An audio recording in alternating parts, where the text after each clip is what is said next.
dari kelompok 3 akan mencoba mempresentasikan tugas mengenai etika profesi pendidikan yang diberikan oleh Bapak Muhammad Miftah.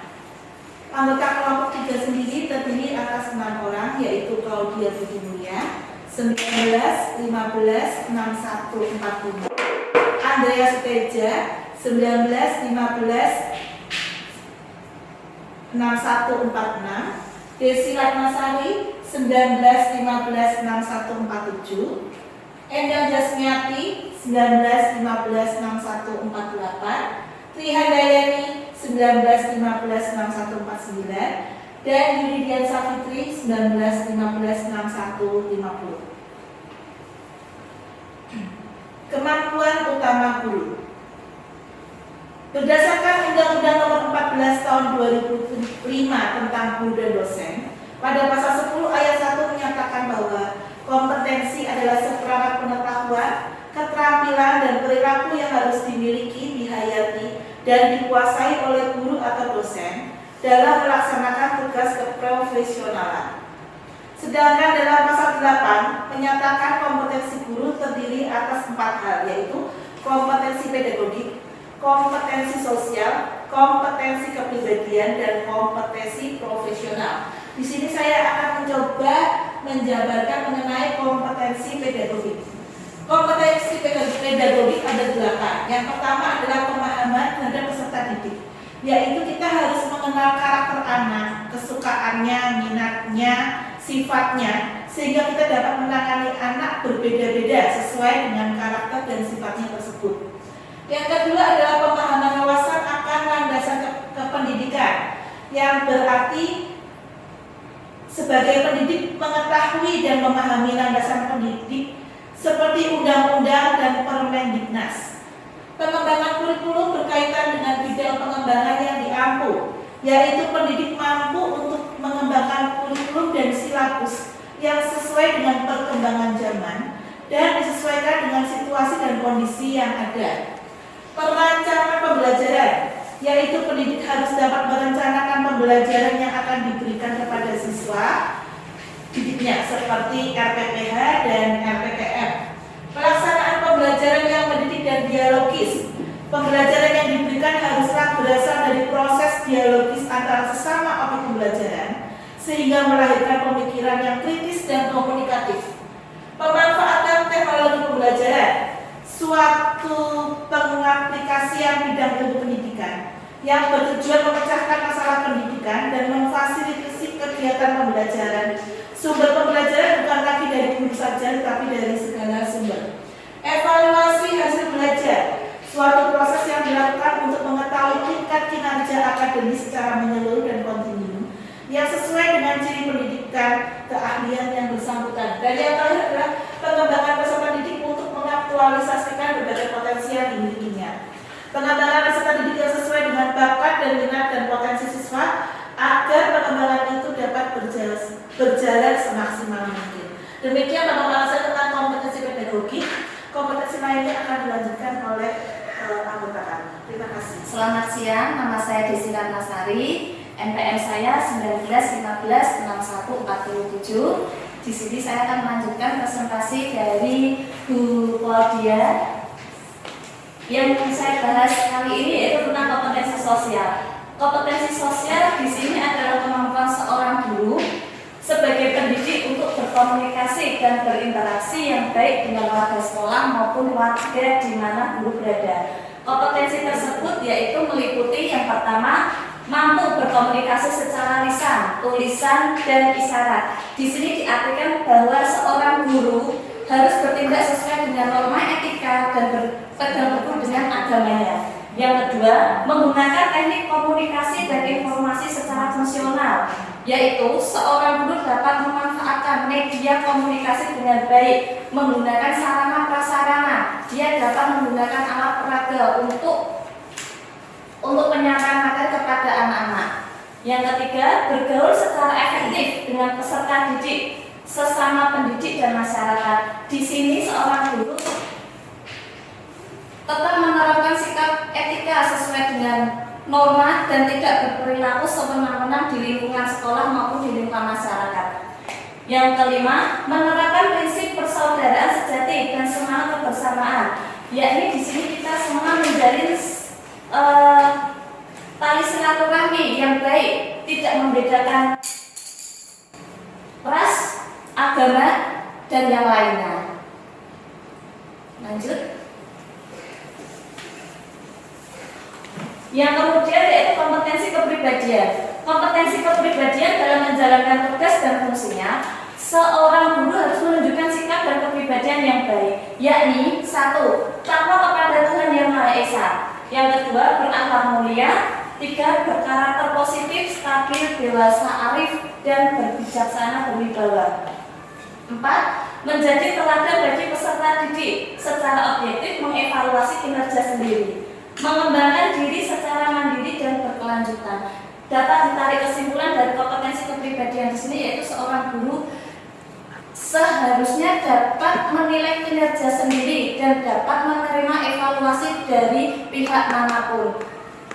Kemudian tetap berpegang teguh kepada agama dan beretika baik.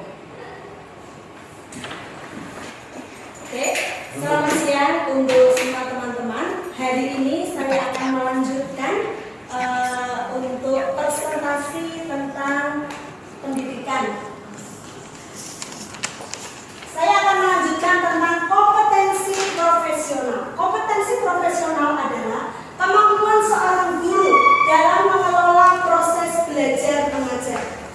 Kompetensi tersebut adalah kemampuan dalam mengelola pembelajaran yang didukung oleh pengelolaan kelas. Pengelolaan kelas di sini adalah keterampilan seorang guru dalam proses belajar guna mengkondisikan belajar siswa agar kelas bisa menjadi kondusif dan bisa menjadi nyaman. Selain itu, pengelolaan kelas dapat mengontrol sikap dari para siswa kita agar dapat mematuhi tata tertib yang ada. Biasanya dari sisi pengelolaan kelas ini kita bisa tahu karakter anak, kesukaan anak, anak-anak yang biasanya aktif itu akan kita dudukkan dengan anak-anak yang tenang, yang diam, yang mungkin belum bisa bicara seperti itu. Dari situ kita bisa mengelola kelas ini supaya kondusif.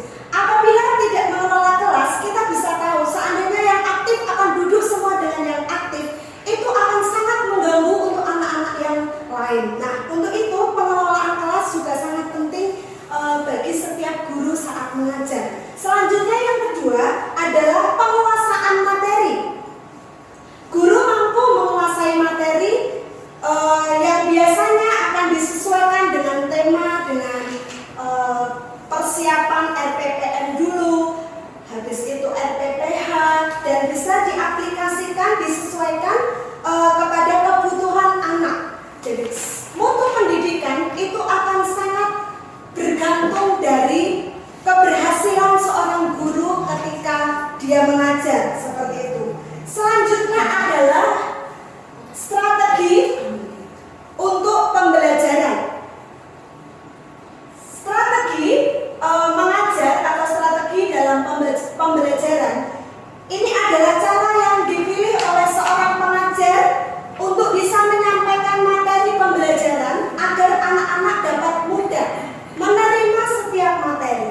Jadi hari ini mengajarkan tentang apa, itu bisa disertai dengan alat peraga seperti itu agar anak lebih mudah menerimanya.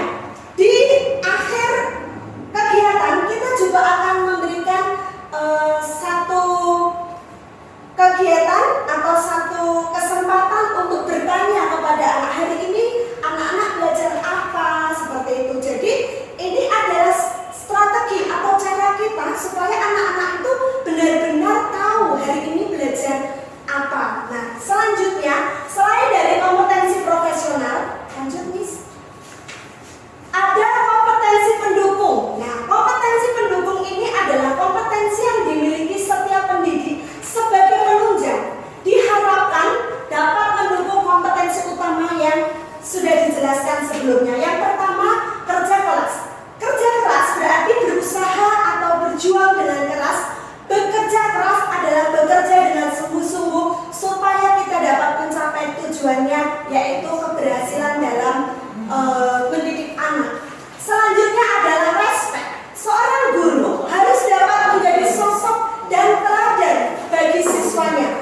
standar kompetensi guru, di mana standar kompetensi guru di sini adalah suatu ukuran yang ditetapkan atau dipersyaratkan dalam bentuk penguasaan pengetahuan dan perilaku perbuatan bagi seorang guru agar berkelayakan untuk menduduki jabatan fungsional sesuai bidang tugas, kualifikasi, dan jenjang pendidikan.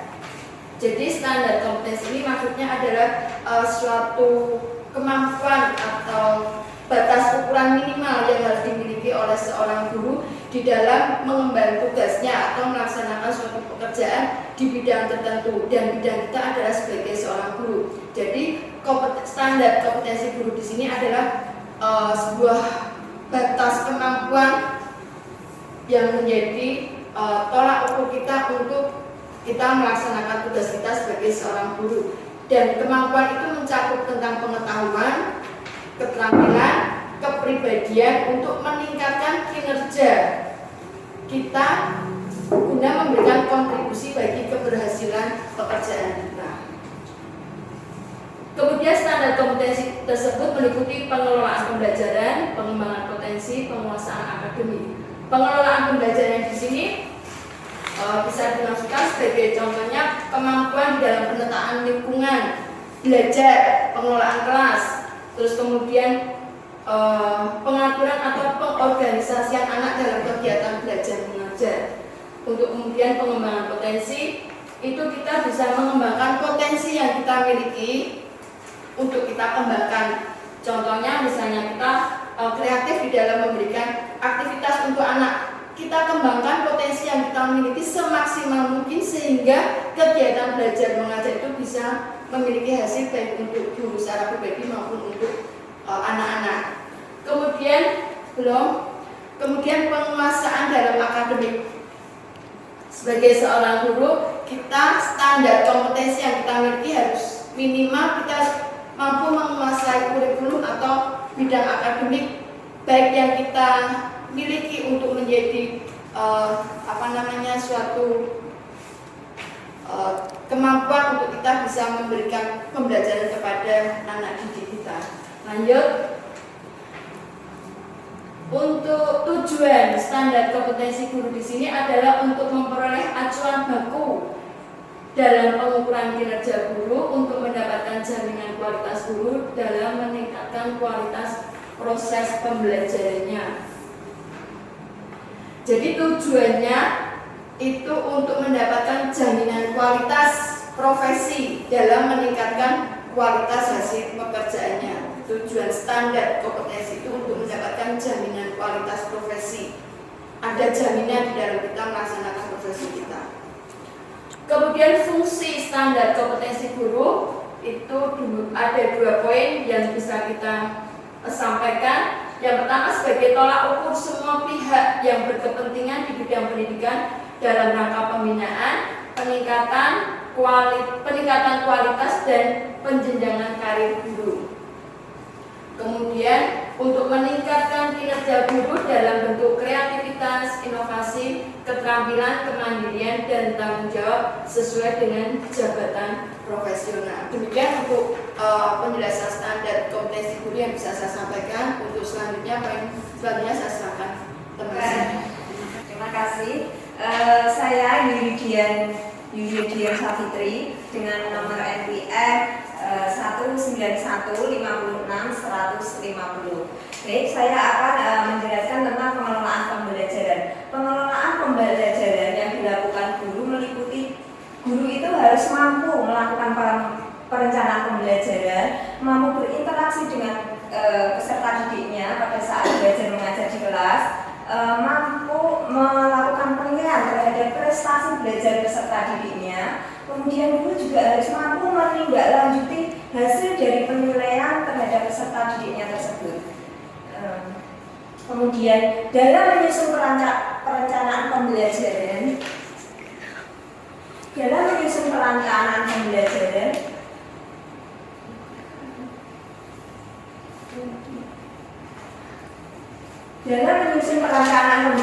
itu, guru harus mampu mendeskripsikan tujuan dari pembelajaran. Apakah tujuan dari pembelajaran itu sebaiknya ditulis dalam setiap kali pembelajaran itu akan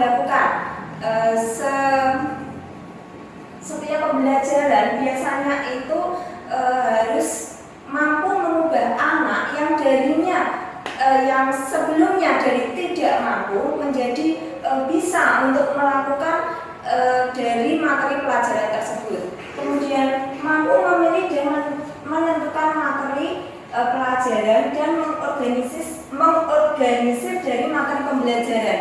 Nah, guru itu harus mampu memilih pelajaran apa yang akan saya sampaikan, harus dapat menyusunnya secara sistematis menjadi pelajaran yang siap untuk disampaikan ke anak-anak. Kenapa semua pelajaran yang akan disampaikan itu harus disusun secara sistematis dan harus dituliskan? Apa tujuannya?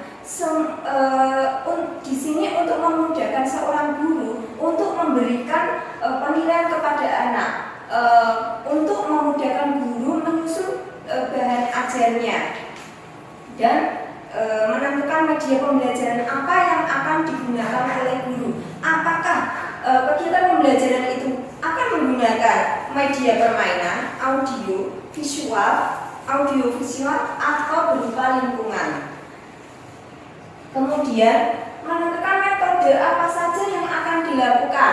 Misalkan mungkin metodenya mau dibuat dengan observasi, dengan wawancara, portofolio, tanya jawab, eksperimen, drama atau pemberian tugas. Misalkan seperti hasil karya anak melakukan kegiatan menggambar atau finger painting. Nah, itu bisa digunakan dengan portofolio. Kemudian menyusun perangkat pembelajaran. Perangkat pembelajaran seorang guru itu harus mampu membuat kurikulumnya seperti membuat RPPM, RPPH itu sebelumnya harus disusun setiap kali akan mengajar. Kemudian untuk menentukan teknik penilaiannya berupa apa saja, misalkan mungkin dengan checklist atau hasil karya. Pengalokasian waktu. Nah, materi yang disiapkan tadi hendaknya disampaikan sesuai dengan alokasi waktu yang telah ditentukan. Jadi mungkin tidak kurang waktunya atau tidak kelebihan waktunya sehingga guru tidak dapat melakukan mau apa lagi. Nah, itu semua harus terencana materinya dan alokasi waktunya harus sesuai. Kemudian untuk yang kedua, pelaksanaan interaksi belajar. Seorang guru itu harus mampu berinteraksi dengan peserta didiknya, meliputi, mampu membuka pelajaran. Di sini seorang guru harus mampu mengkondisikan anak didiknya supaya anak didiknya nanti siap untuk menerima pelajaran apapun sehingga materi itu dapat diserap anak didiknya dengan baik. Kemudian menyajikan materi seperti tadi, guru harus mampu mengorganisir materi sehingga materi yang disampaikan itu mampu dipahami. Kemudian metode, strategi. Tadi metode mau dengan metode observasi, wawancara. Nah, setelah memilih metode, hendaknya metode itu mampu dilaksanakan dengan baik ketika berinteraksi. Kemudian penggunaan alat peraga. Seorang guru harus mampu menggunakan alat peraga apapun yang berhubungan dengan mata pelajaran yang disampaikan. Kemudian menggunakan bahasa yang komunikatif. Nah, pelajaran akan mampu diserap oleh anak didiknya apabila seorang guru itu mampu membuat bahasa yang sederhana yang sesuai dengan tingkat usia anak didiknya. Kemudian memotivasi siswa. Seorang guru itu juga harus mampu memotivasi siswa ketika siswanya tidak ada semangat untuk belajar menjadi bersemangat. Nah, itu apapun harus dilakukan seorang guru sehingga anak mampu menyerap materi yang disampaikan. Kemudian mengorganisir kegiatan. Ya, tadi kegiatan dari pembelajaran. Berinteraksi dengan siswa. Nah, guru harus mampu mengajak bicara peserta didiknya ketika anaknya diam atau ketika anaknya banyak bicara, harus mampu mengatur kondisi anak. Menyimpulkan pembelajaran. Setelah kegiatan pembelajaran berlangsung, kemudian guru harus mampu menyimpulkan tadi pembelajaran tadi intinya itu apa anak-anak. Nah, itu harus disampaikan ke anak-anak supaya anak-anak itu paham. Kemudian melaksanakan penilaian. Setelah pembelajaran dari kegiatan anak itu penilaian sesuai dengan tingkat kemampuan peserta didik masing-masing. Kemudian menggunakan waktu. Nah, waktu tadi sudah disusun sesuai dengan pembelajaran apa yang disampaikan. Nah, setelah disusun direncanakan, dan materi itu harus sesuai dengan waktu yang akan dijalankan. Kemudian yang selanjutnya, penilaian prestasi belajar. Dalam menilai prestasi, guru itu harus mampu memilih soal berdasarkan tingkat kesukaran. Ya, jadi guru itu harus mampu mengukur. Oh, anak didikku itu mampunya soal ukurannya seperti ini. Jadi jangan terlalu sulit untuk ukuran anak seusia misalkan PAUD. Kemudian mampu memilih soal berdasarkan tingkat pembeda. Jadi soal itu harus tadi sesuai dengan kesukaran dan dibeda-bedakan, dikelompok-kelompokkan. Kemudian memperbaiki soal yang tidak valid, itu soal yang tidak sah. Jadi soal yang tidak sesuai itu bisa diperbaiki lagi. Kemudian memeriksa jawaban. Nah, jawaban dari anak itu harus diperiksa untuk sebagai laporan penilaian. Kemudian mengklasifikasikan hasil-hasil penilaian. Nah, dari hasil memeriksa jawaban itu akan mendapatkan hasil penilaian dari anak. Nah, itu bisa dikelompokkan dari anak yang mampu, yang sedang-sedang, dan yang kurang. Nah, guru ini itu nantinya harus mampu menganalisis setelah hasil penilaian dicapai. Hasil penilaian itu harus dianalisis, kemudian disusun laporan hasilnya, menyimpulkan hasil dari penilaian itu. Oh, apakah ini yang kurang mampu, yang sedang-sedang, atau sudah mampu? Nah, itu harus dikelompokkan. Guru harus mampu mengambil sikap. Oh, bagaimana ya dengan anak yang kurang mampu? Apakah saya harus mengulang materi untuk semuanya atau cukup dengan pemberian tugas? Nah, kalau yang sudah mampu mungkin sudah tidak perlu diberikan tugas. Tapi kalau untuk yang kurang mampu mungkin perlu pendalaman materi lagi. Untuk selanjutnya,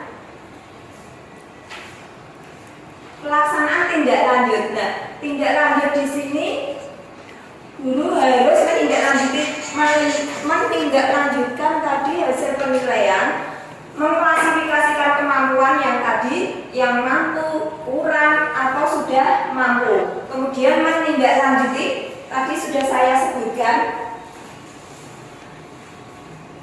Nah, penilaian biasanya kan ada penilaian perkembangan anak, dan mana anak yang belum berkembang, yang sudah mulai muncul kemampuannya, yang belum muncul berarti belum berkembang, terus yang sudah muncul mulai berkembang dan sudah menguasai. Nah, itu semua nanti guru harus bisa melakukan tindak lanjutnya sesuai dengan kemampuan, tingkat kemampuan anak-anak masing-masing anak.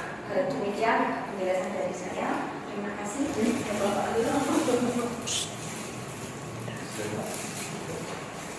Terima kasih. Saya Andreas Suteja dengan nomor NIK 191566146. Ini melanjutkan prestasi dari teman kelompok saya. Selanjutnya yaitu adalah pengembangan potensi. Pengembangan profesi mengikuti informasi perkembangan iptek yang mendukung profesi melalui berbagai kegiatan ilmiah. Mengalih bahasakan buku pelajaran atau karya ilmiah. Yang ketiga, mengembangkan berbagai model pembelajaran. Yang keempat adalah menulis makalah. Yang kelima, menulis atau menyusun diktat pembelajaran. Keenam, menulis buku pelajaran. Ketujuh, menulis modul pelajaran. 8, menulis karya ilmiah populer. 9, melakukan penelitian ilmiah.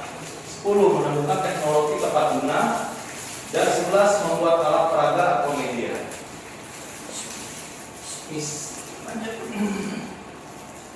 Ya, selanjutnya adalah penguasaan akademik. 1. Pemahaman wawasan pendidikan. Pemahaman wawasan pendidikan terdiri atas 1. Memahami visi dan misi pendidikan nasional. Kedua, memahami hubungan pendidikan dan pengajaran. Ketiga, memahami konsep pendidikan dasar dan menengah. Keempat, memahami fungsi sekolah. Kelima, mengidentifikasi permasalahan umum pendidikan dalam hal proses dan hasil pendidikan. Keenam, membangun sistem yang menunjukkan keterkaitan pendidikan sekolah dan luar sekolah. Selanjutnya, yang kedua adalah penguasaan bahan kajian akademik. Penguasaan bahan kajian akademik terdiri dari satu, memahami struktur pengetahuan, menguasai substansi materi, dan ketiga, menguasai substansi khusus sesuai dengan jenis pelayanan yang dibutuhkan siswa. Selanjutnya adalah proses pembelajaran. Proses pembelajaran itu terdiri dari satu, berpusat pada peserta didik. Dua, mengembangkan kreativitas peserta didik. Ketiga, menciptakan kondisi yang menyenangkan dan menantang. Keempat, mengembangkan beragam kemampuan yang bermuatan nilai. Lima, menyediakan pengalaman belajar yang beragam. Dan keenam adalah belajar melalui berbuat atau modus pembelajaran pengalaman belajar.